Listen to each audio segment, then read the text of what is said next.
Sathya Sai Speaks, Volume 3, Chapter 22. Transform Inertia into Austerity. Oruganti Narasimha Yogi has been explaining the Krishna principle, Tattvam, to you during the last 3 days. Pandits, scholars, are the instruments through whom you can gather the key to the understanding of the mystery of God. They give you the gist of the scriptures, sastras, in easy, simple style and interpret them in the light of whatever experiences they have earned. You have to listen to them with faith and devotion, in a mood of humility. Arjuna told Krishna, I came into this battlefield a brave person, Dhira. I have now become a man in distress, Dina. For I am but an instrument in your hands.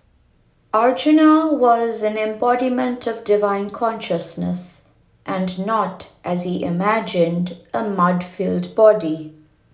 He was suffused with divine consciousness, not earthly inertia, only he was not aware of it. A person gets into the company they deserve, is it not? From the company you can judge a person.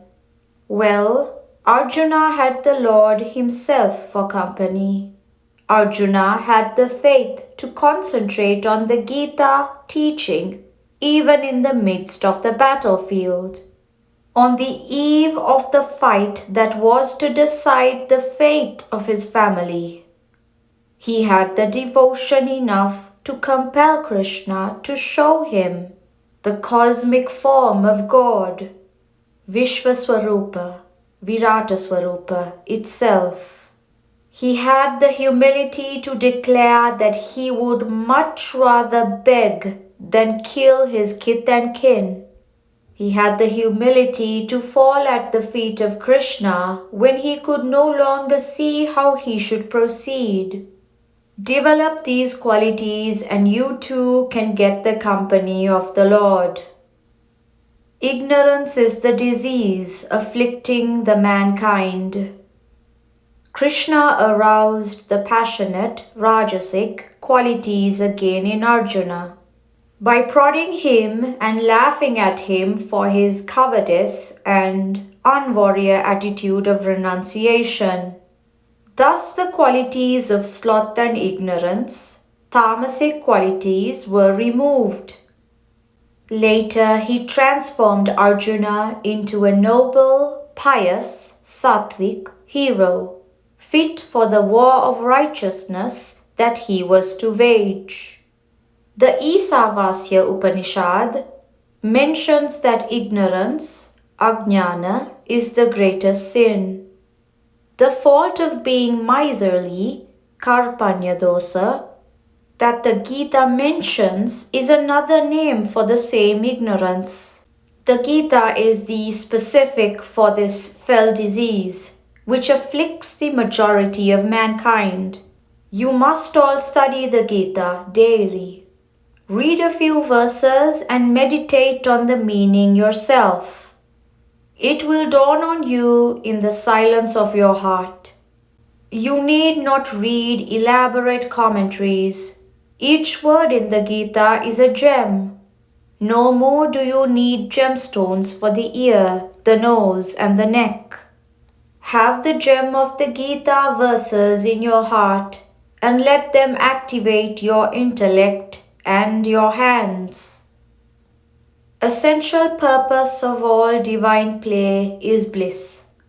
As long as you are entangled in the sensual world, you cannot distinguish the real from the unreal. You have to discover the real through discrimination. There is no avoiding that responsibility. You have to do it now or later. Power, status, wealth, authority, these are useless in this adventure. Alexander, during his campaigns in the Punjab, was anxious to see a celebrated sage. He went to the cave where the sage was and expected to be received most thankfully and with demonstrations of welcome. But the sage simply asked him to move aside and go. He was not interested in the famous world shaker, the Greek conqueror. Alexander was very angry. He threatened to kill the sage and drew his sword. But the sage said calmly with a laugh, "I do not die, I cannot die." That put some sense in Alexander, and he put his sword back into the scabbard. Narasimha Yogi spoke of the divine play, Leela, where Brahma, one of the Trinity, takes away the entire population of Vrindavan, including the cattle. Using his miracle power, Krishna creates identical men, women, and children, and identical cattle, and they carry on undiscovered, quite normally for 1 year. Now, Brahma is not different from Vishnu or Krishna. They do not work contrary to each other. They both work out the same plan. This form, Rupa, is that form. This disguise, Upadhi, and that disguise are both of the same divine energy. The essential purpose of all this divine play is divine bliss, Anandam. So, the one carries away when in one disguise called Brahma and creates substitutes when in another disguise called Krishna. All for the sake of the bliss it gives to the participants as well as to the onlookers and those who listen to the story later.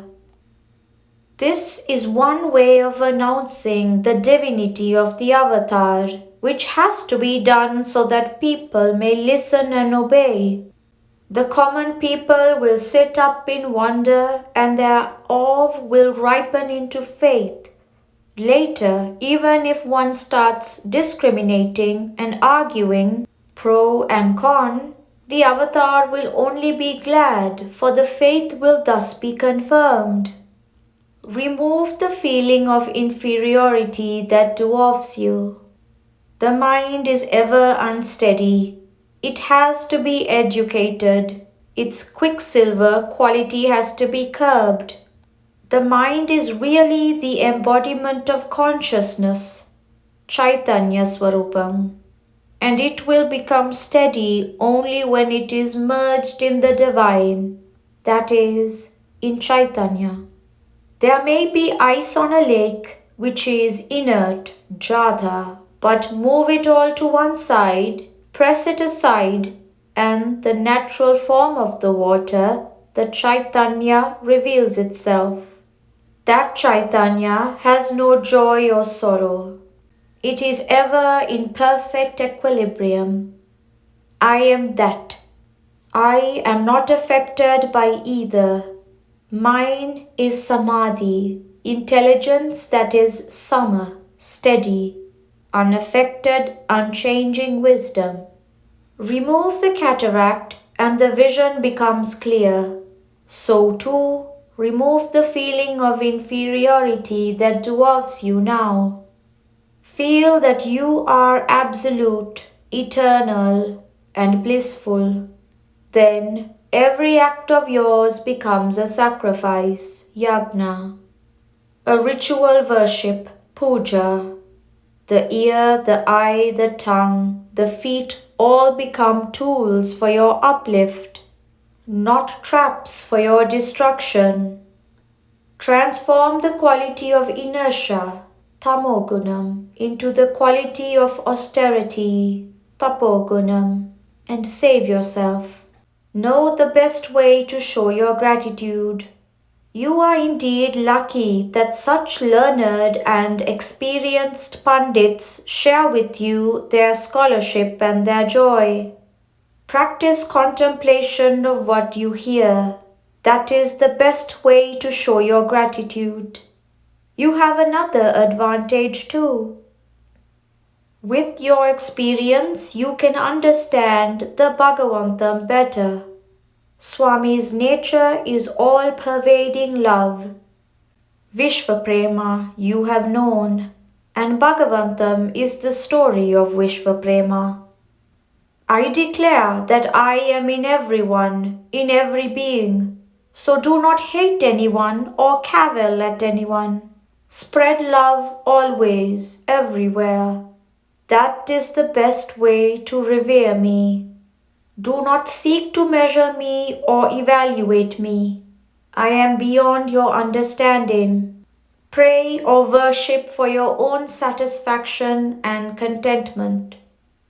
But to say that I will respond only if I am called or that I will save only if I am thought of is wrong. Have you not heard the declaration, Sarvata Panipadam? It means that you can hear my footsteps, for I walk with you, behind you, beside you. My ear will be there to listen when you cry out in agony. Don't you hear my heart's plaint? Have you become so stony-hearted? Ask me to protect you like the apple of the eye, and my eye will be there to watch over you and guard you. Have incense and scent sticks for the ritual worship, and I smell them. I answer to whatever name you use. I respond to whatever request that you make with a pure heart and a sanctified motive. Prashanti Nilayam, 1963, September 7th.